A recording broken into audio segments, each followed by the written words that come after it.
This is The Baseline, discussing the hot button topics of the NBA.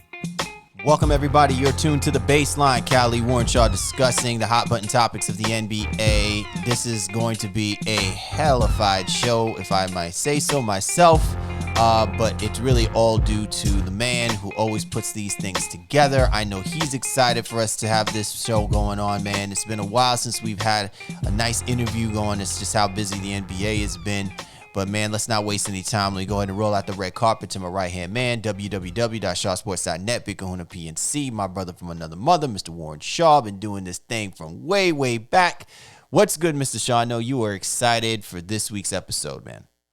If you've been listening to our show, you know what it is. Anytime we have a coach or something like that on, you know, I'm giddy and I'm excited. I love coach talk and coach speak and just getting into the minds of those. When have you ever used the word giddy? I've never heard you use the word giddy before. It's part of my my professional. Oh, okay. That's the professional vocabulary. Usually you be like, I'm amped up. You know what I'm saying? I'm fired up. I'm stoked. Giddy. Yeah. I guess it's got you feeling some kind of way. I guess it got you in your feels, man. I like it. This is when I'm trying to secure those deals. You know what I mean? I get giddy about it. If, I'm talking on my homeboys, I might be amped up. I'm hype. It's whatever. So, in any event, I think we are so excited and just lucky to have one of the great NBA just guys in the league, been in the league forever, just know so much, seen so much, and I think it's just going to be an amazing show. I just can't wait to get right to it, brother. Yeah, man, like we're just really fortunate to be able to do a little FaceTime with the Baseline this week, and our guest will be none other than the illustrious associate head coach for the Sacramento Kings, been in the league for 33 straight years, and trust me, he will make sure that he will make mention of that, and it's rightly so, because you will be pressed to find anybody with as much knowledge and footing in the game as our man, Coach Alvin Gentry. So he's going to be on board with us in a few moments, and we are so amped up to be able to sit down and chop it up with him, man. And we hope you guys enjoy our conversation with Coach Gentry. So as always, be sure to get at my man Shaw at Shaw Sports NBA. Get at me at GameFace Lee, the show's Twitter handle at NBA Baseline. Available on all the major platforms. You know where to find us. Be sure to look for our previous shows at www.thebaselinenba.com. You can also catch us Tuesdays, 1 p.m.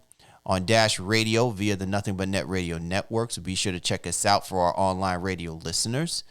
And as always, man, we are just very fortunate to have you guys on board with us, to continually follow us and be down with us. And for our new listeners, hey, welcome aboard, man. We hope you like what we're serving for you, because we like to bring you the goods, baby, always. So let's not waste any time, man. I'm excited. My man Shaw's excited. We hope you're excited. Let's go ahead and sit down and go one-on-one with the great Coach Alvin Gentry here on the Baseline. It's the questions. It's the questions, boy. It's the questions. It's the questions. Come on. The questions. It's the questions, boy. It's the questions.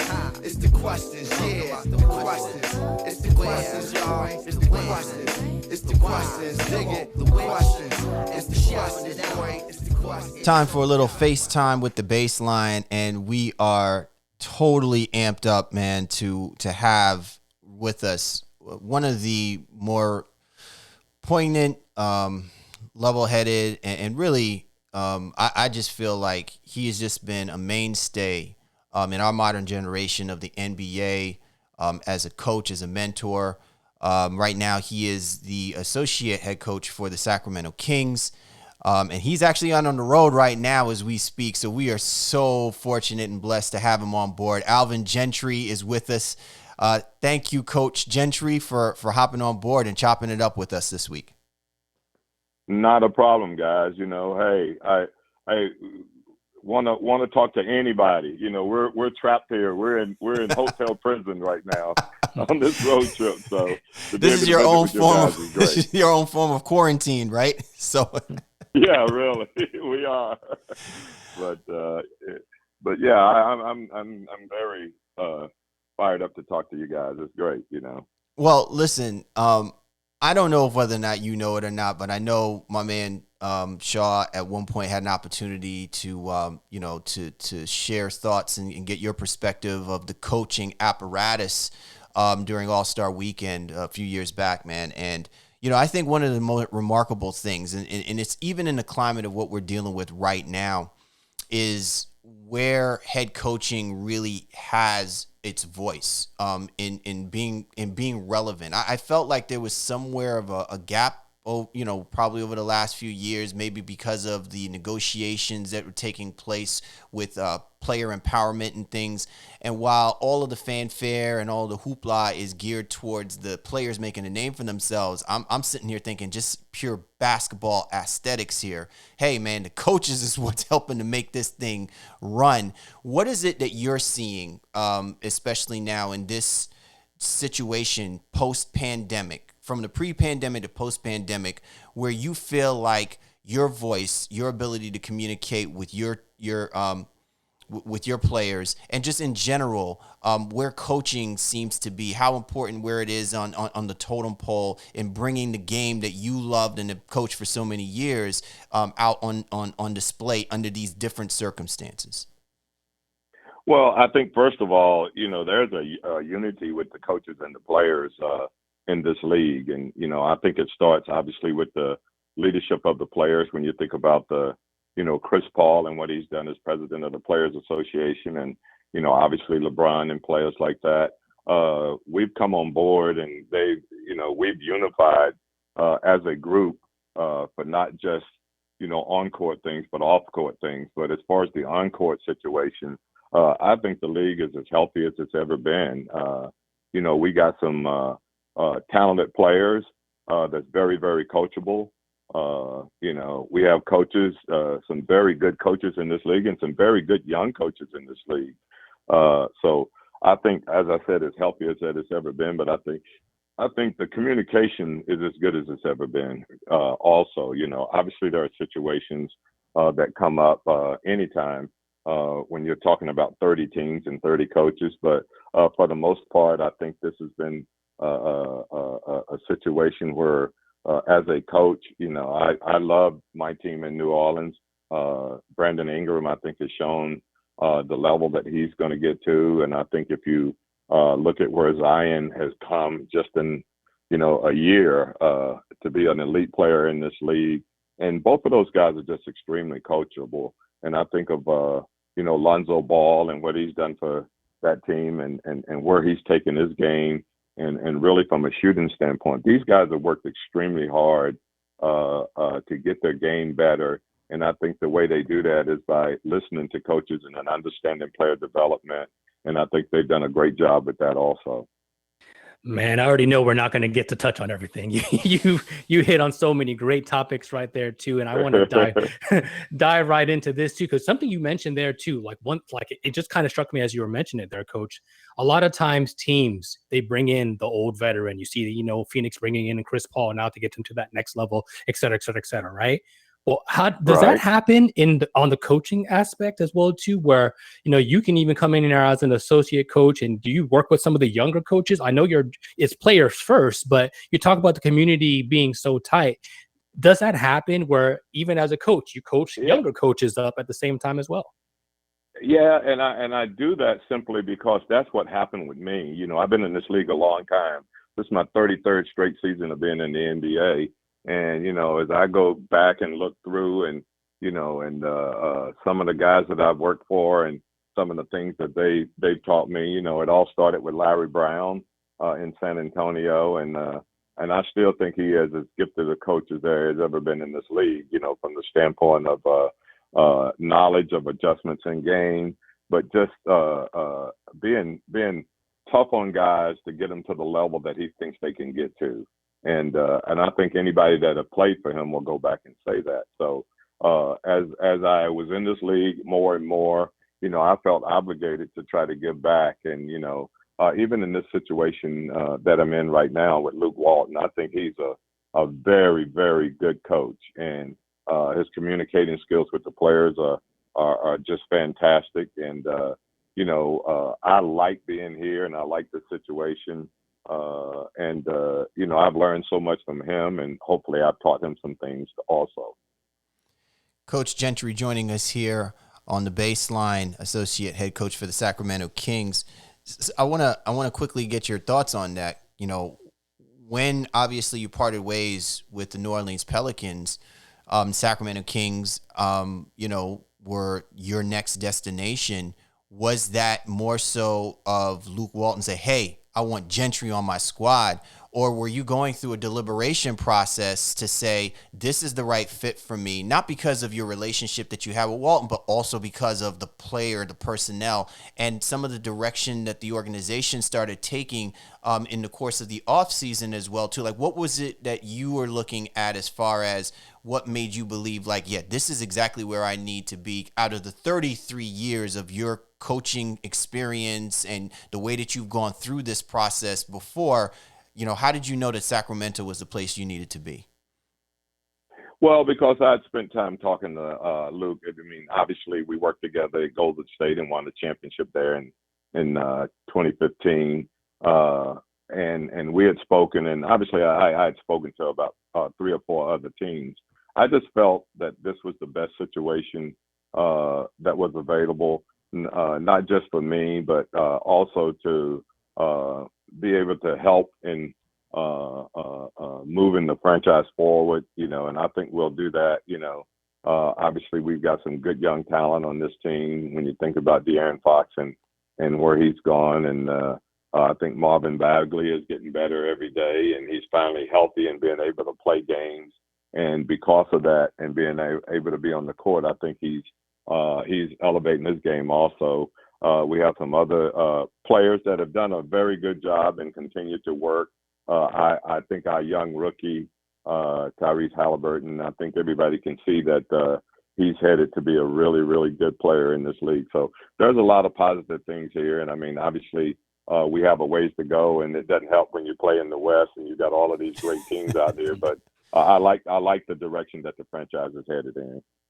Well, you're definitely playing a big role in that too. And you can correct me for sure if I'm wrong on this too. But a lot of what I've seen around the league now is that it's almost basketball and football are aligning in terms of like the coaching structure. And it might have always been that way, but I feel like it's being more highlighted now, where a guy like you in your position, it's reported that you're kind of like responsible, if you will, or have a heavy hand in the offense, right? And the Kings actually have a better offense than they did in the last couple of years now with you there. Talk a little bit about what it's like to maybe take on like specific roles as an associate, and then the fact that, you've been a head coach before, and, just kind of humbling yourself a little bit to kind of step into this role now and work with the Kings in the manner that you are.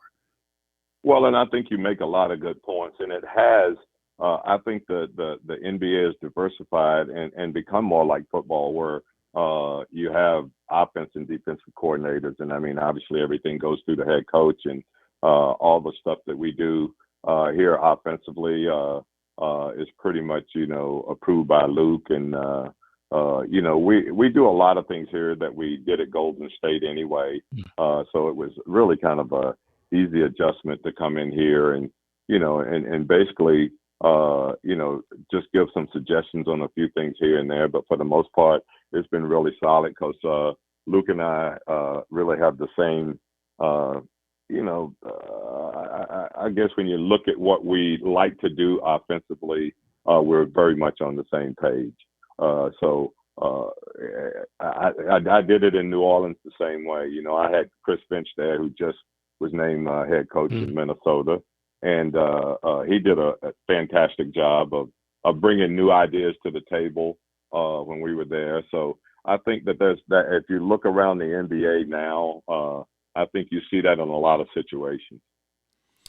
Coach, when you are out there on the floor and you're communicating, to your players, how much latitude how much latitude do you measure yourself in giving, when you're talking to those guys? Because obviously, yes, it is Luke Walton's team, and I'm not saying that, oh no, you're speaking, over him, or you're because there's that part of you that's always that head coach. I think that's part of the reason why you have such a great relationship with Coach Walton as well too, because you guys together won that championship in 2015, and you helped build and structure something where a lot of players can respect that. But how do you gauge where there is, I'm doing what I'm doing offensively, but I also see certain things that maybe Coach Walton ain't seeing right now. I want to make sure I'm communicating him these things that he has to figure out a way to communicate to. Like, how does that flow go, especially in the midst of a basketball game? I've always been curious about that because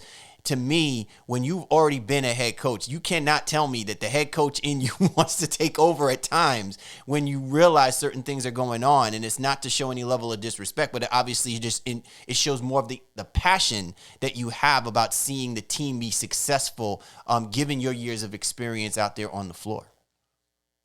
Well, first of all, I think it's great because I have been an assistant for a long time in this league, and I have been a head coach for a long time in this league. So I think I've been in both situations. So I think it's easy for me to understand how to deliver a message without overstepping the boundaries.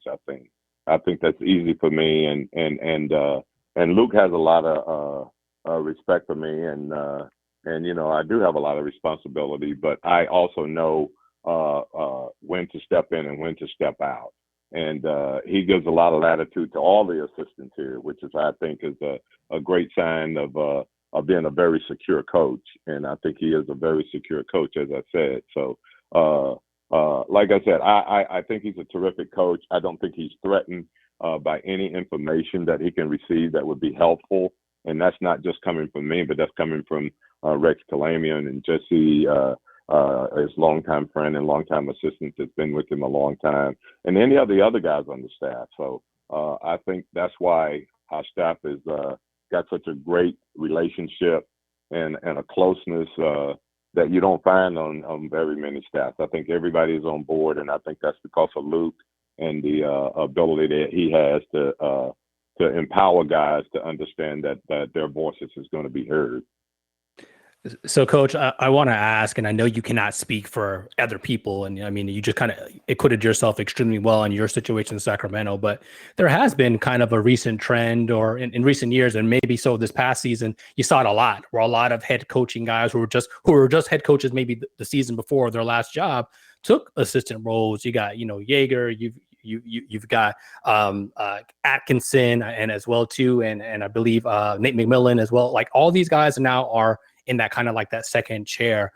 Is that something that you see as maybe a trend that's going to continue as guys they just want to stay close to the game, or maybe even taking the approach of, I can go somewhere, I don't got to take all that heat, and I can kind of coach up the guys and kind of get back into the roots of what it means to actually be a coach? I think it's a little bit of both. I really do. But I do think that you want to remain in the game. The NBA is a really progressive, fast-changing game.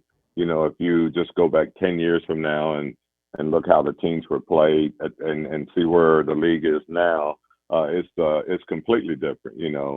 I just go back to how Mike D'Antoni, and my teams in Phoenix, where everybody thought we played so fast and the pace was so great.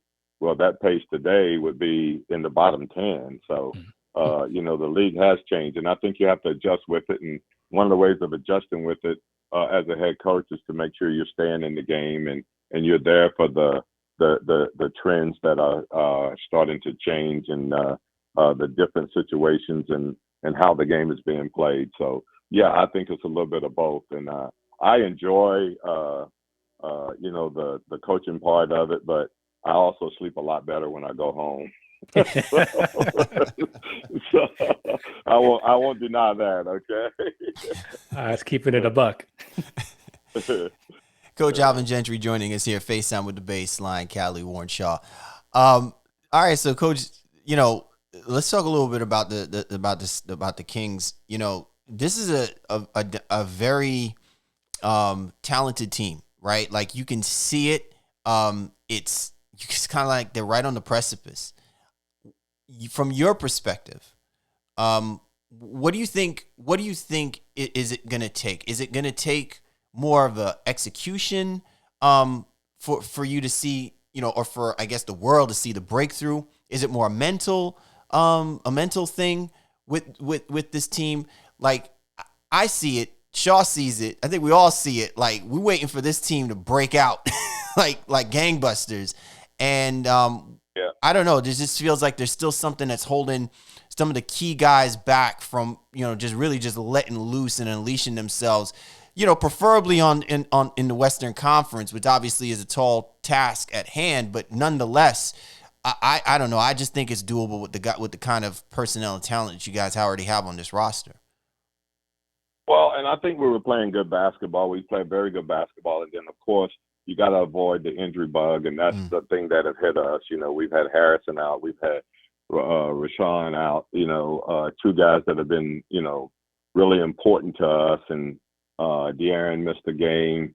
And at that time we were playing as well as any team in the league. It won 7 out of 8 games, and we won in LA against the Clippers, and we had beat Boston, and we had beat Phoenix, and we had beat these really good teams. Went on the road and won at Toronto, which was played in Tampa, obviously.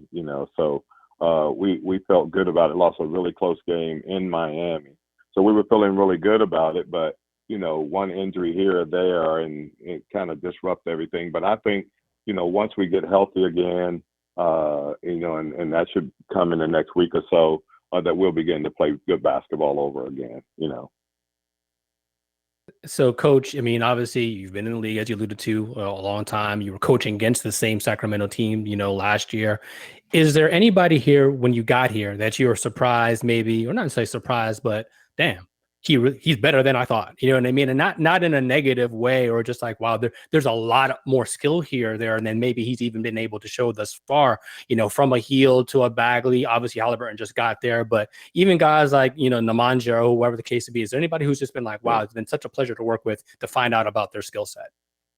I would have to say Rashad Holmes is the guy that I've been really impressed with. He's just kind of been a anchor for our team, and just really a good competitive guy, and undersized at his position, but have done an awful lot for us when he's been healthy. And we really miss him right now in the lineup. He played the other night, but obviously not anywhere close to 100%. But just having him out there meant a lot to us. I would say that he's the guy that I've been very impressed with. I think Marvin, being healthy and being able to play in games, he's shown improvement already this season. He's a young player, by the way. Everybody forgets he's 22 years old. So I think that he's making great strides right now. So I think Fox has elevated his game. He had a great ending of the last season, and now I think he's elevated his game and continued to improve. And as I said, I like the skills that our young rookie, Tyrese Halliburton, has. And I think he's going to be a good, solid player in this league for a lot of years. Coach, you were talking a little bit before, how it was a pleasure to work with Walton. You guys, and that staff, Kerr and everybody, collectively, masterminded just really an epic run to winning the championship. And also your influence, on the Warriors organization, obviously, for them to continue to keep doing what they were doing. You saw your opportunity to coach for the New Orleans Pelicans. One of the things that I think has always stood out with me is, what lasting mark do you have on players or the organization, the staff? We saw that when you had an influence with the roster with New Orleans during your stint there as well too. For the Sacramento Kings, one of the things that I've often said as well too is, like, while they're starting, personnel is on the come up and is ready to do some damage, I'm more so looking at what the role players, the bench players, the guys that are coming off the bench are going to help facilitate when their starters aren't on the court. From your perspective, and you being in there, who is it that you're looking at saying, man, this guy needs to just continue to keep doing what he's doing, get him some more minutes. He's going to help do what we were doing out there in Golden State. Because one of the things that everybody always said is, yeah, you were always enamored with the starting five.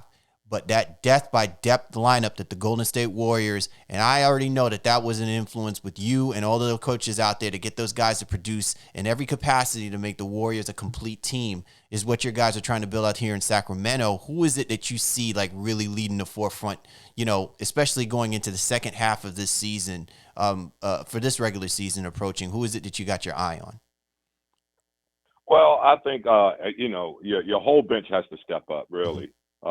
Because if you look at this league, the teams that seem to do the best is that, I take a look at the Lakers. The Lakers got a great start in 5, but, the guys that they play off the bench now, they've added depth to their bench. You take a guy like Montrezl Harrell, and all of a sudden you're talking about the 6th man of the year coming off your bench. I think you got to have that level of talent, obviously, when you stick those guys out there. But, we have some guys that I think have come in and played well for us. I think Corey Joseph is just a real solid guy, and he's been a solid guy for us most of the season. We have Hassan Whiteside, and, I think he's adjusting to our style of play and everything, but he's the guy that I think, gives us some size. When he comes in the game, we just got Daquan Jeffries back, a guy that played well at the end of last season. So those are the guys that I think in general, you're going to have 8, maybe 9 guys that you're going to play. And collectively as a unit, they've got to step up for you, but they also got to do it individually also. So, Coach, last one before we let you get out of here really quickly. Just, let's talk about you just as a man and individual, just one of the better guys in the league in terms of just being kind, even your kindness here to us here for this interview. We heard that when you let go in New Orleans, you took out the reporters and things of that nature, before you were clearing the way, if you will. Just what's innate about you that makes you want to do something like that? Or was that kind of a special circumstance and being on the stress of last season? Obviously, COVID's even still a factor into this season as well, too. But just what makes you one of the league's nice guys out there that makes you want to do something like that? Because a lot of people aren't looking out for media, especially in that way. Well, I think the one thing you got to understand is that we all have a job to do. And I think their job is tough, too, because I had a great relationship with those guys in New Orleans. But they also had to write some tough things, and I always felt this way. It's like if it was factual and or your opinion, you have a right to that. And I shouldn't take it to the point where that's going to leave us in I shouldn't have animosity toward things that are written because it's their opinion and it's their job. And I like those guys. And I just felt like, hey, it was great working with them for the 5 years that I was there. And I felt really good about it. I think some of them was really kind of taken aback by, what was going to happen when they got there. I don't know if they thought I was going to all of a sudden pull out a pop gun off or something. Or roast them. yeah, but no, I did, and we had a great dinner. We talked about a little bit of everything.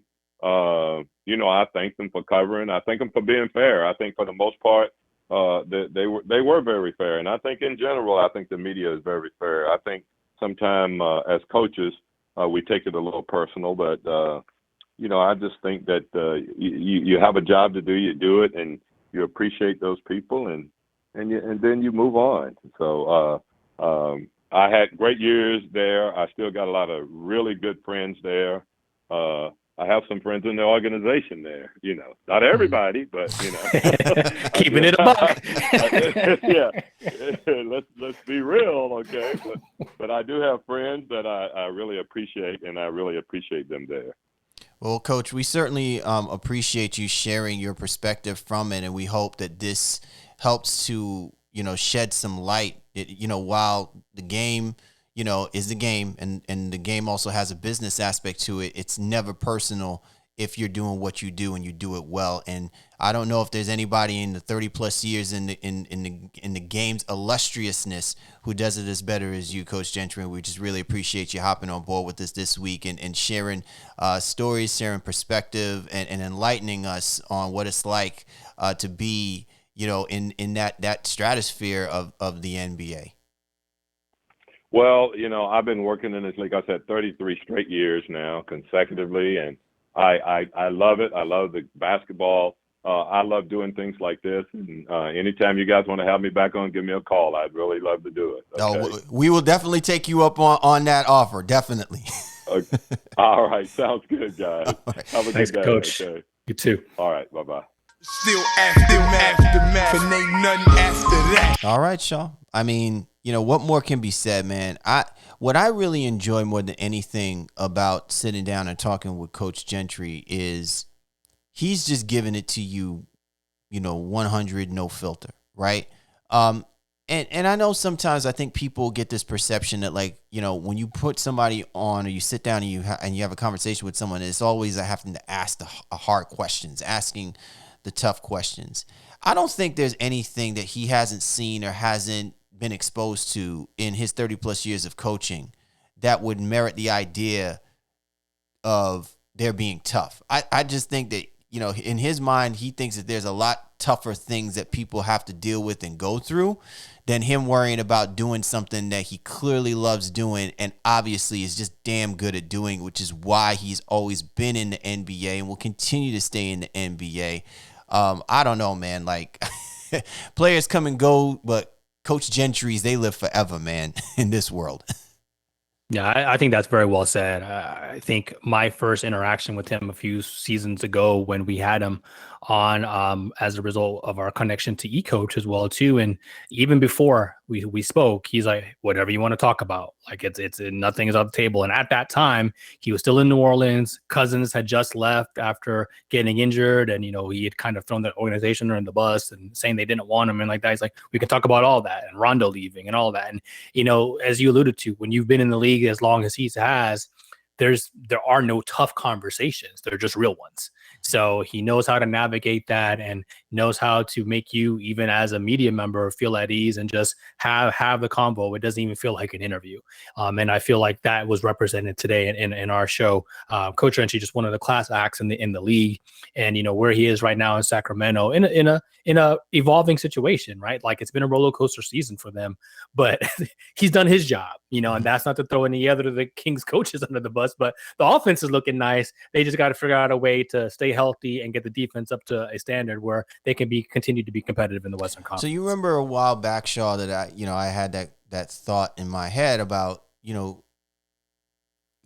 guys like Coach Gentry. I always feel like, man, they will go down as probably one of the greater offensive minds, but I feel like maybe their careers will be marginalized because they've never exhibited the same success as being head coaches. And then I sit down and I have this kind of conversation with them, and I just think to myself, I'm like, damn, I would kind of love to see him get another shot at this, right? Being the head coach. It doesn't matter where. I think part of it is because I think when you sit down, you actually talk with him, and it's not because he got on the show with us. I just think that when you listen to him and you listen to how he processes things, when you listen to how he breaks things down, you can see that no matter where, he will find a place on a team's roster. He has value that is to be added to any organization that is trying to be successful. I think my thing will always be, can he be that one where he bridges that gap? Like we believe in the same way with the Doc Rivers and the Eric Spoelstras and things of that nature. Can we see that in a guy like Coach Gentry? And here he is just really laying it all out. You know what I'm saying? Like, you see some coaches that they come in, they give you a little pizzazz for a few years, but then after that, they fizzle out. And there's a reason why they probably don't enter back into the fold. They're not in those circle of conversations to be considered for head coaching positions. After sitting down and speaking with Coach Gentry, just in this brief amount of time, and I wish we had even more time, but he's obviously got a team he's trying to get in position, to participate in the playoffs. But the way that he comes off, Shaw, it would be hard pressed that when we start talking about, future head coaching considerations, that his name is not going to come up again, right? And that to me is a testament to his investment in what he does and how he does it so well. It's just hard to imagine when I was saying what I said in the beginning that, he'll be around forever. It's because the way that he carries himself and the way that he just lays things out, man, it's just hard to imagine he's just not going to be in that consideration all the time. Well, I don't disagree. I think it's just going to be a matter of like what he wants to do. I think he's somebody who can, in a lot of ways, write his own ticket, to the situations. Right. And like some guys need connections. He doesn't need any connections. He has, but he's got them though. Yeah, right? He's got them. He's got them on top of that he too. needs it. Right. Absolutely. So I think again, when it comes down, it boils down to it, he's just somebody who gets it. There's a psychology to coaching that not everybody can wrap their heads around. And I don't mean that in a kind of tongue-in-cheek way. It's just you have to be able to connect to people. And he takes that a step further in connecting to the people within the organization, to connecting to the media that covers the team and the fans, and just understanding what it means to be in this thing you call the NBA. So I'm grateful for the time he was able to spend with us. For our fans and listeners, he really was kind of rushing in between and had a bunch of things to do, but he made the time to make it work. And that just kind of goes to the type of person that he is. And thanks to him and thanks to the Sacramento Kings organization, for their work and setting this up too, because it's not easy, and it's not and not every day you get a guy like Gentry on your show or your podcast. And I think we were very fortunate, and I hope our fans and listeners enjoyed it. And I'm going to throw one last thought out here before we, saying we roll up out of here on this.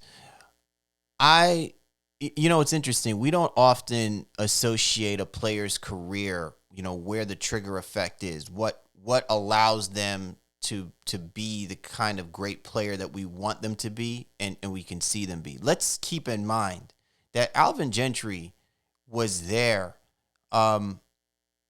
when we saw the ascension of the unibrow of Anthony Davis. And you'd be foolhardy to not believe that Anthony Davis's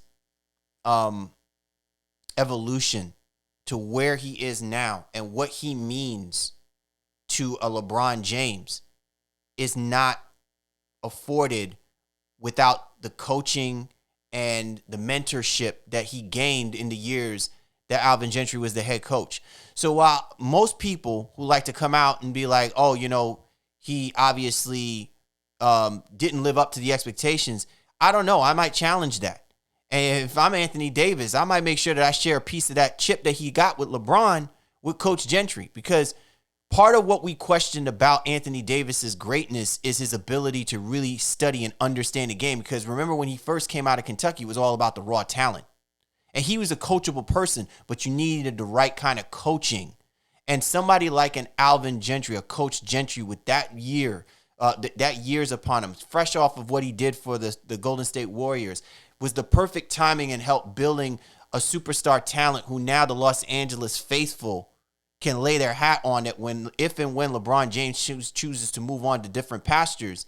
They can rest it in the hands of a guy like Anthony Davis. You could see where the coaching of Gentry has an influence on the players and is a viable reference to why we watch the game. Because if not for the Coach Gentry's, what kind of Anthony Davis would we have in those years that he was playing for New Orleans, right? So that to me is something that I don't think gets speaked about. And I hope at some point gets elevated enough, down the road when we start talking about great players. And, I don't know if he'll ever admit to that. I don't know. But I'm just saying, from what I see and from what I hear, I can draw that distinction in seeing how Coach Gentry had an effect on a great player like an Anthony Davis. And now we're seeing the fruits come to bear when you see him go out there and in confidence, LeBron James can lean on this guy and say, I want you to ride with me so we can go out there and get championships.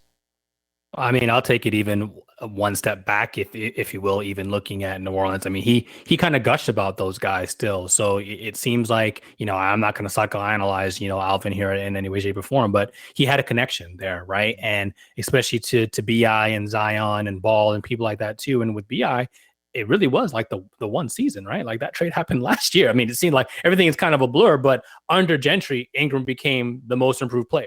Right. So I think his ability to coach guys up, to have them reach their next level of potential, maybe goes a little bit underrated, because as the lead guy, he hasn't been able to, get to the chip, if you will. But I think he's perfect in what he does, and he understands himself. He understands players, and that's not something that's ever going to leave him, no matter what role or whatever seat he's sitting in. Well, I know that and we both know that Coach Gentry is just the boss, right? My man is doing big things, and I hope that he continues to elevate everything that's going on right now for the Sacramento Kings. Right now they're in a rut, but I have every confidence in the world him and Coach Walton will help figure things out so that they can make things very, very interesting in the second half of this season. Wouldn't you agree? Absolutely. I'm excited for them one way or the other. I think they have a direction. They just got to work on their consistency. And I think that team and that coaching unit is solidified, and they just got to, get the guys to work a little bit harder and stay healthy. And I think they'll be okay. All right. Well, we will keep our eye. We'll definitely keep our eyes peeled. And this will not be the last time that we will have conversations about what's going on out there in Sacto as this season continues to move forward. But again, we sincerely appreciate Coach Gentry hopping on board with us. Excellent convo, and we definitely want to hear from you guys. And hey, this is what we do here. So for the Baseline, Cal Lee, Warren Sharp, we appreciate you guys for hopping on board with us this week, doing a little FaceTime with the Baseline. We'll catch up with you.